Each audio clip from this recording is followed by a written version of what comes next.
তৃণমূল দলের সঙ্গে যুক্ত না থেকেও দামি বিলাসবহুল গাড়িতে তৃণমূল ছাত্র পরিষদের ভাইস প্রেসিডেন্ট বোর্ড লাগিয়ে ঘুরে বেড়ানোর অভিযোগ।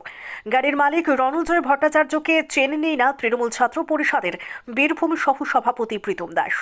বীরভূমের বোলপুরে দামি বিলাসবহুল গাড়িতে বড় বড় করে লেখা ইংরেজিতে তৃণমূল ছাত্র পরিষদ ভাইস প্রেসিডেন্ট বীরভূম ডিস্ট্রিক্ট। যে গাড়িতে এই ধরনের বোর্ড লাগানো রয়েছে সেই গাড়ির মালিকের নাম রণজয় ভট্টাচার্য। তৃণমূলের বীরভূম জেলার ভাইস প্রেসিডেন্ট প্রীতম দাস তিনি অভিযোগ করছেন এই রণজয় ভট্টাচার্যকে তিনি চিনেন না, তৃণমূলের সঙ্গে এর কোনো যোগাযোগ নেই। ঠিক একই দাবি ফোন মারফত গাড়ির মালিক রণজয় ভট্টাচার্যের। তিনি জানিয়েছেন রাজনীতি থেকে তিনি একটু দূরেই থাকেন, তৃণমূলের সঙ্গে কোনো যোগাযোগ নেই তার। গাড়িতে কি করে বোর্ডটি এলো তিনি সত্যিই তা স্পষ্ট নন।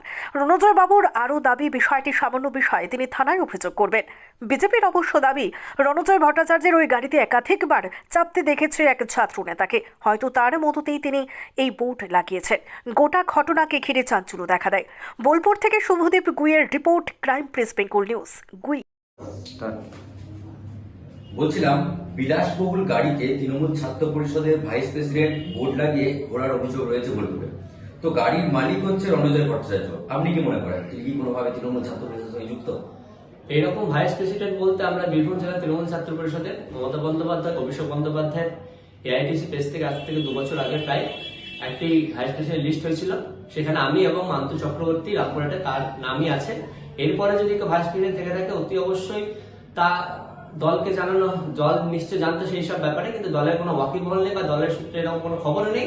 আমাদের দুজনের বাইরে কোনো ভাইস প্রেসিডেন্ট আছে এরকম যদি কেউ ঘোরাঘুরি করে ভাইস প্রেসিডেন্ট বোর্ড লাগিয়ে বা তৃণমূল ছাত্র পরিষদের নাম করে সমস্তটা, তাহলে দলকে কলিমাদিত্য করার জন্য করছে, দলকে হেয় প্রতিপন্ন করার জন্য করছে। আর যার নাম করলেন তার সাথে আমাদের তৃণমূল ছাত্র পরিষদের মনে হয় না আমি সেই নামে পরিচিত বা মান্তু আমাদের আরেক যে যোদ্ধা আছে তারও কোনো পরিচয় আছে বলে মনে করি না। এরকম কেউ যদি কাজকর্ম করে থাকে এবং যার নেতৃত্বে বা যে নেতৃত্ব দিয়ে যদি এরকম ঘটনা ঘটছে তাদের কোনো তৃণমূল ছাত্র পরিষদের কোনো পদাধিকারে পদে নেই, আমি দায়িত্ব সহকারে বলতে পারি।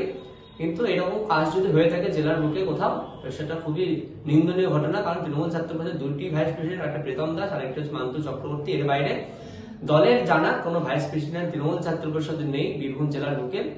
কেউ যদি কোনো রকম ভাইস প্রেসিডেন্ট বোর্ড লাগিয়ে ঘুরে থাকে সমস্তটা দল সেটা পর্যালোচনা করবেন এবং দলকে হেয় প্রতিপন্ন করার জন্যই আমি মনে করি এই কাজকর্ম করছে কেউ। আপনাদের পরবর্তী পদক্ষেপ কি হবে? আমরা পরবর্তী পদক্ষেপের কিছু নেই, আমরা দলকে এই বিষয় নিয়ে জানাবো। যেহেতু আপনি বললেন, আমরা আগামী দিন দলকে আমরা এর দৃষ্টি আকর্ষণ করবো। ভাইস প্রেসিডেন্ট বোর্ড লাগিয়ে কেউ যদি এরকম কাজকর্ম করে থাকে তার জন্য আমরা দলকে জানাবো। ধন্যবাদ। তৃণমূল এখন একটা সন্ত্রাসের একটা দুর্নীতির একটা ব্র্যান্ড হয়ে গেছে। এই লেভেলটা লাগাতে পারলে সমাজের মধ্যে কুকর্ম, অপকর্ম অনেক কিছুই তারা করছে। দেখেছেন?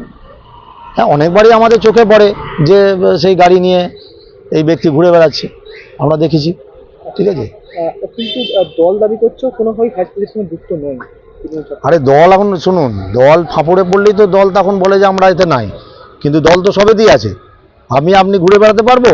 একটা তৃণমূলের কোনো ভাইস প্রেসিডেন্টের একটা বোর্ড লাগিয়ে তো ঘুরতে পারবো না। গাড়ি মালিক তাও তিনি দাবি করছেন যে তিনি তৃণমূলে বা কোনো রাজনীতির সঙ্গে যুক্ত নন।